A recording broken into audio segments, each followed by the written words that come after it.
We just recently got into GMRS, and we use it when we take the Jeeps out. If you're not familiar with GMRS, it is a general mobile radio service. Operates similar to ham radio, but it's easier to learn and operate. And it has way more performance than an FRS radio or even the old CB radios. GMRS and FRS use all of the same frequencies, except in this format, they're called channels, just like the old CB radio. FRS radios are basically those little radios that you can buy at Walmart. They can transmit up to 2 watts. The GMRS radios start at 5 watts and can transmit up to 50 watts, including repeaters. You also need to get a license to operate a GMRS radio, whereas an FRS radio you do not. The license is good for 10 years and it covers your entire household. There's no test, unlike a ham radio license. No matter what radio you decide to buy, whether it's a mobile radio like this Midland right here, or like one of these portable radios over here, you want to make sure that it meets the FCC rules. And in this case for GMRS, it's subpart 95 subpart E. And it's available right on the FCC website.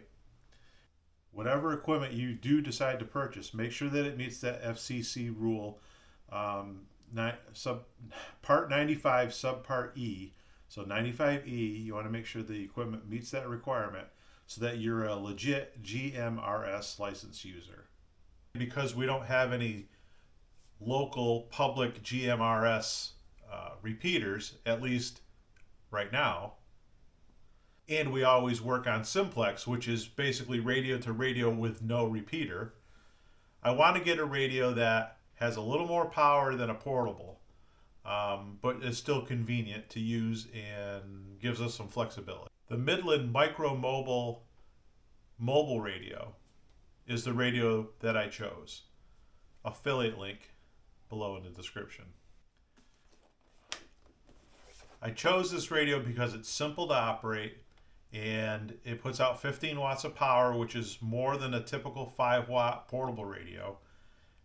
And all of the controls are right here on the microphone, which means you can mount the body of the radio virtually anywhere. This is the body of the radio. This is the part that does all of the transmitting. And this is my cell phone.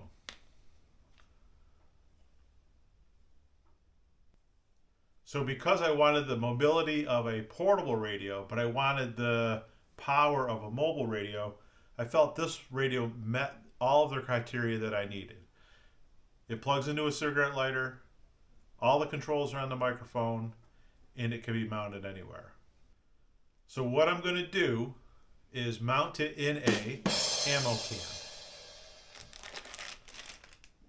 I'm going to use the included magnetic mount antenna.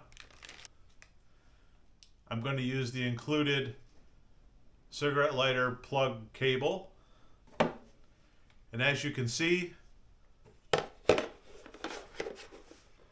this thing fits in here exceptionally well and still gives us room to stuff the microphone in there, to stuff the antenna in there, all the cable, so that when we're not using the radio, I can just store it off on the shelf somewhere and not worry about it getting damaged. Because it's so small, you see it fits in here nice, and you can tuck all the wires. This is the little antenna that comes with it, and I've seen some reviews on it, and I guess it works surprisingly well.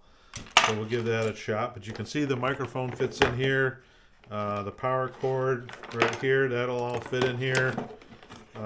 Because this doesn't really weigh much, I'm going to be able to use some double-sided automotive grade tape to hold it in place. So I'm going to go ahead and get it installed.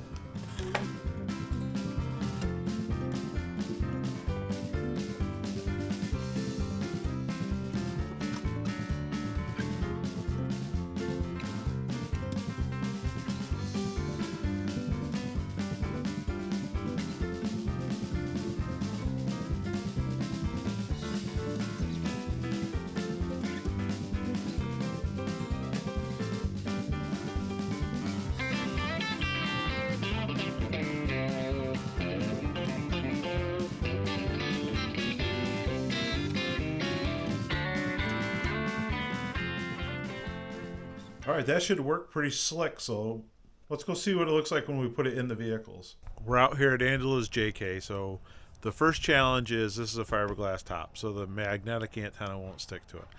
But I think I have a pretty decent solution for that. Let's go inside. So as we go inside, we've got the 12 volt plug there, runs up. We got our ammo can sitting right here between the seats. We got the mic sitting here. It could go in the cup holder. We could sit up here. You know, we could even put a mic hook on the ammo can, I guess, if we wanted to. But I'm going to play with that for a little bit. I have the antenna cord coming out. We've got the rear seat folded forward right now. This is just a two-door JK. Behind the seat, we've got the antenna. It runs down here, runs under the floor mat, runs up the side of the vehicle, and then the mag mount antenna sits right here, which I think was big enough to give it a ground plane. It's out of the way of the wipers, and there's really no reason why this shouldn't work. All right, now over here on the TJ, I kind of have the same setup. This is a standard transmission, and this one has a VHF radio already installed that I use for the fire department. So we got the ammo can sitting down here right behind the seats, and we've got the microphone that runs up here. The power cord runs up to the cigarette lighter, and then instead of putting the antenna up on the cowl, what I did is I ran it back to the back of the vehicle, and I have it on the tire carrier mounted right next to my VHF antenna. So I could either put the antenna on the cowl on the TJ just like the JK, or I could try the spare tire carrier. I'm not sure how the spare tire carrier would work. If you guys have any thoughts, let me know. But that's what I'm going to try. All right, over here on the 4Runner, it's a little bit easier because it's a four-door cab, and it's actually doesn't.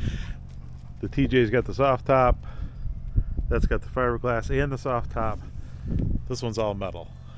This one also has a rear power point, so I could set this up in the back and make it a stationary setup. So I got my microphone, I got it plugged into that power point right there, and then I just have the antenna run up on top of the roof, and you'll notice there's another antenna over here, and that's for a VHF radio that's installed in the cab up front. All right, here's my setup in the front of the 4Runner. I got the ammo can sitting right behind the seat, and we've got a power point right here, which works out great. Got the microphone sitting up in the front, and then we got the antenna. It comes right up the outside, goes right up on the roof. Up in the front of the cab, you can see there's my VHF radio tucked in there, and then the power supply for that is actually permanently mounted under the passenger seat here. And then we've got our microphone right here, which, you know, should be enough to reach just about anywhere we need to talk in the cab.